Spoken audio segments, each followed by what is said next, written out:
The headlines got it wrong. They usually do. This isn't a feud between a player and a commissioner, it's a power audit. Because what's playing out between Napheesa Collier and Cathy Engelbert isn't about personalities, it's about structure. Who runs the WNBA, who benefits from it, and who gets to decide what accountability actually looks like.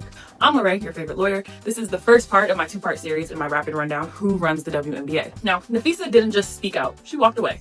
She canceled a scheduled meeting with Engelbert, citing a lack of accountability. After Engelbert publicly denied comments she said that were made about W players. Contrary to some reporting, that decision came after months of frustration, a pattern of deflection, polished talking points, and closed-door promises that never led to action.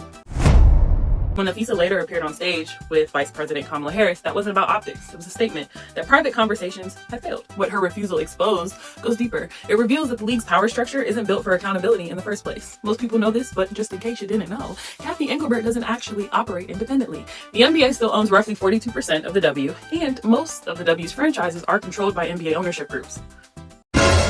But here's where the contradictions continue to stack up. During her recent interview, Engelbert went out of her way to insist that Adam Silver wasn't involved in the negotiations. New reports show the opposite. Silver has quietly, or not so quietly, because I'm talking about it right now, stepped in to oversee communication between the leagues, a move framed as stabilizing coordination.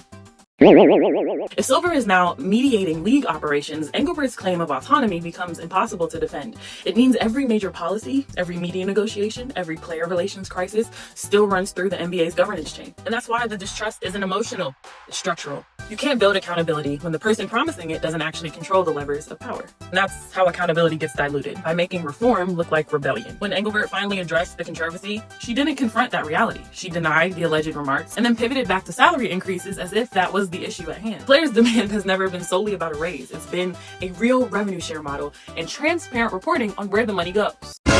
Now, Engelbert's background is in corporate consulting, not player advocacy. It shows.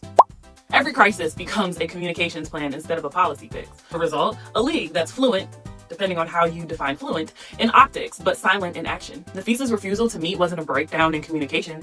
It was a rejection of performance politics, the idea that meeting equals progress. And that brings us back to the larger pattern. Every time the W reaches a new milestone, record attendance, record valuation, spotlight somehow narrows. Story gets reframed around conflict instead of growth. And that isn't a coincidence, it's control. The story of women's sports has always been shaped by who gets to tell it. And right now, the people running the W, the NBA, are still deciding how much truth the public actually sees. Beneath that silence, that's the real engine of control. Money. Who holds it? Who audits it? And who decides when the numbers, if the numbers ever see daylight. And that was part 1 of this rapid rundown series. Be on the lookout for part 2. Next episode, we're going to follow the money, and the numbers don't lie, even if people do. Also, be on the lookout for my quick 5 companion to this. I will see you very, very, very soon.